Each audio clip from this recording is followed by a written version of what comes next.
दोस्तों, एक लड़का जो आईएएस बनने की तैयारी कर रहा था और बार बार एग्जाम दे रहा था, लेकिन इसी बीच उसके मन में एक ख्याल आता है। वो लड़का अपने पड़ोसी के ही घर में चोरी करने के लिए चला जाता है। लेकिन दोस्तों, जैसे ही वो घर के अंदर पहुंचता है चोरी करने के लिए, तभी वो अपनी आंखों के सामने देखता है कि उस घर के जो मालिक हैं और जो मालकिन है, वो लोग आपत्तिजनक स्थिति में एक दूसरे के साथ शारीरिक संबंध बिस्तर पर बना रहे हैं। दोस्तों, वो लड़का आईपीएस बनने की तैयारी कर रहा था। वो वहां पर चोरी करने तो गया था, लेकिन चोरी करना छोड़ देता है और अपनी आंखों से दोनों को संबंध बनाते हुए देखने लगता है। तभी उसके दिमाग में एक आइडिया आता है और वो अपना पॉकेट से फोन निकालकर मालिक और मालकिन का वीडियो बनाने लगता है। दोस्तों, वीडियो बनाने के बाद वो लड़का वहां से मालकिन का मोबाइल चुराता है और फिर अपने घर चला जाता है। लेकिन अगले दिन वो लड़का उस वीडियो को मालिक के फोन पर भेज देता है और उनको ब्लैकमेल करने लगता है। उसके बाद जो होता है शायद आप लोग सोच भी नहीं सकते हैं। दोस्तों, वो लड़का पढ़ने में बहुत ज्यादा तेज था, अच्छा खासा परिवार का रहने वाला था और कई बार आईएएस और पीसीएस का एग्जाम भी दे चुका था। लेकिन सोचने वाली बात यह है कि आखिरकार उसको चोरी करने की जरूरत क्यों पड़ी और वो चोरी करने गया था तो वीडियो क्यों बनाने लगा। और जब पूरी घटना को आप लोग जानेंगे तो आपको भी अपने कानों पर भरोसा नहीं होगा। दोस्तों, वो लड़का वीडियो बनाने के बाद एक ऐसी घटना को अंजाम देता है जो शायद सच में दिल को दहला देने वाला था। लेकिन दोस्तों, वीडियो में आगे बढ़ने से पहले वही आप लोग से छोटा सा रिक्वेस्ट है कि अगर आप लोग हमारे चैनल पर पहली बार है तो चैनल को सब्सक्राइब कर लीजिए और वीडियो को लाइक कर दीजिए, ताकि जो मेरा हौसला है वो और भी ज़्यादा बढ़ता रहे और भी ज़्यादा इंटरेस्टिंग कहानियाँ ऐसे ही मैं आप लोग को सुनाता रहूं। दोस्तों, ये छठी घटना उत्तर प्रदेश के छत्तीसगढ़ की है। मैं बात कर रहा हूं 28 जून 2024 की। दोस्तों, सुबह सुबह का समय था। पति और पत्नी अपने नज़दीकी थाने पर जाते हैं और वहां पर थानेदार साहब पे कंप्लेंट दर्ज करवाते हैं। दरोगा साहब पूछते हैं कि बताइए आपके साथ क्या हुआ है। तब पति और पत्नी थानेदार साहब से कहते हैं कि साहब, हम लोग रात को अपने कमरे के अंदर सोए हुए थे और हम दोनों एक दूसरे के साथ संबंध बना रहे थे।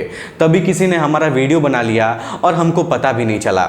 जब हमने सुबह सोकर उठा तो हमने देखा कि हमारे पत्नी का जो मोबाइल है वो घर से गायब हो गया है। जब मैं उसके मोबाइल पर फ़ोन किया तो पता चला कि उसका जो मोबाइल है वो स्विच ऑफ बता रहा है और कुछ देर बाद उसी मोबाइल से बार बार मेरे मोबाइल पर वीडियो भेजा जा रहा था। वो वीडियो उसी समय का था जब हम दोनों पति और पत्नी एक दूसरे के साथ अपने रूम के अंदर संबंध बना रहे थे। और ये वीडियो पुराना नहीं है, ये वीडियो कल का ही है। वीडियो भेजने के बाद वो लड़का मुझे ब्लैकमेल करने लगा। वो मुझसे 10 लाख रुपए का डिमांड कर रहा था और वो मुझसे बार बार कह रहा था कि अगर मैं उसको पैसा नहीं दूंगा तो वो वीडियो को वायरल कर देगा और हम लोग की इज्जत को बर्बाद कर देगा। दोस्तों, जब ये सारी बातें थानेदार साहब सुनते हैं तो उनको विश्वास नहीं हो रहा था कि आखिरकार कोई रात को घर में कैसे घुस सकता है, वो भी एक कॉलोनी के अंदर। अगर घर में वो जाता है तो पति और पत्नी का वीडियो क्यों बनाएगा। अगर वीडियो बनाता है तो वीडियो बनाने के पीछे कारण क्या है। क्या वो लड़का सिर्फ वीडियो बनाने के लिए वहां पर उस दिन घर में आया था या फिर किसी और वजह से उस दिन घर के अंदर आया था। दोस्तों, दरोगा साहब के मन में बहुत सारे सवाल चलने लगते हैं और जवाब के नाम पर कुछ नहीं था। दरोगा साहब दोनों पति और पत्नी का कंप्लेंट दर्ज करवाते हैं और पुलिस वालों को उस लड़के की तलाश में लगा देते हैं जिसने उस रात को पति और पत्नी का वीडियो बनाया था। दोस्तों, पुलिस वाले सबसे पहले पति और पत्नी के घर पर जाते हैं और उसके घर को चारों तरफ से तलाशी लेते हैं, लेकिन वहां पर कुछ भी ऐसा नहीं मिलता है। वहां पर बस यही पता चलता है कि सिर्फ एक फोन चोरी हुआ है, उसके अलावा और कुछ चोरी नहीं हुआ है। उसके बाद दोस्तों, पुलिस वाले पति और पत्नी से लड़के का मोबाइल नंबर मांगते हैं, जिस मोबाइल नंबर से वो फोन करके बार बार ब्लैकमेल कर रहा था। दोस्तों, पुलिस वाले उसके मोबाइल नंबर को सर्विलांस पर लगा देते हैं और उसका लोकेशन निकालने की कोशिश करते हैं। लेकिन दोस्तों, सर्विलांस पर उसका लोकेशन सही जगह पर नहीं बता पा रहा था, जिस वजह से उस लड़के को ढूंढने में बहुत परेशानी हो रही थी। उसके बाद पुलिस वाले दोनों और पति और पत्नी के घर के आसपास जितने भी सीसीटीवी कैमरा लगे हुए थे, दरअसल वो वीआईपी कॉलोनी थी और उस कॉलोनी में हर जगह हर 10 मीटर पर 20 मिनट पर हर खंबे पर एक सीसीटीवी कैमरा जरूर लगा हुआ था। तो दोस्तों, जितने भी सीसीटीवी कैमरा वहां पर लगे हुए थे, सभी सीसीटीवी कैमरे का फोटोज निकलवाया जाता है।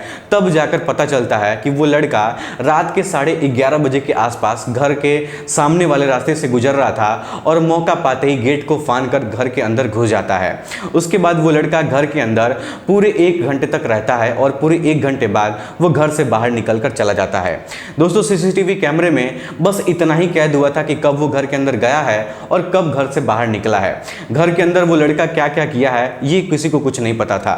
जब उस लड़के का फोटो पुलिस वालों को मिल जाता है तब उसका फोटो लेकर जगह जगह पर पुलिस उसको तलाश करने में लग जाते हैं। तब जाकर पता चलता है कि वो लड़का कहीं और का रहने वाला नहीं है, बल्कि जिस घर में वो चोरी करने गया था उसी घर से 2 कदम की दूरी पर उस लड़के का भी घर है। है। दोस्तों पुलिस वाले उस लड़के को तुरंत उसके घर से ही गिरफ्तार करते हैं और फिर थाने पर उसको लेकर आते हैं पूछताछ करने के लिए। जब दरोगा साहब उस लड़के को बैठाकर अच्छे से पूछताछ करते हैं कि बताओ उस दिन तुम क्या करने के लिए वहां पर गए थे, तब लड़का दरोगा साहब से कहता है कि साहब मेरा उस दिन चोरी करने का मन नहीं था, लेकिन मेरी मजबूरी थी, मैं पढ़ाई करते करते थक गया हूँ, मुझसे कोई एग्जाम भी नहीं निकल पाता है और नौकरी करने के लिए मैं जाता हूँ तो वहाँ पर मुझे मजदूरी करने का काम मिलता है, बहुत ज़्यादा वो लोग खटाते हैं और अच्छा खासा पैसा भी नहीं मिलता है। मैं दिमागी तौर पर एकदम से परेशान हो गया था, मुझे समझ में नहीं आ रहा था कि मैं क्या करूँ। दोस्तों वो लड़का दरोगा साहब से कहता है कि मैं उस घर में 2-3 बार पहले भी चोरी कर चुका हूँ, लेकिन कभी भी मेरे साथ ऐसा हादसा नहीं हुआ था। लेकिन उस दिन जब मैं चोरी करने के लिए गया था तो उन दोनों को, पति और पत्नी को संबंध बना रहे थे, और जब मैंने उन दोनों को बिना कपड़ों के देखा तो मुझे वहां से जाने का मन नहीं किया। मैं सोचा कि अगर इन दोनों का वीडियो बना लूंगा तो इनको ब्लैकमेल करके एक ही बार में मैं अच्छा खासा पैसा कमा लूंगा। यही सब सोचकर मैंने उनका वीडियो बना लिया, और जब वीडियो मैंने बना लिया तो उनको ब्लैकमेल करके मैं 10 लाख रुपए का डिमांड किया।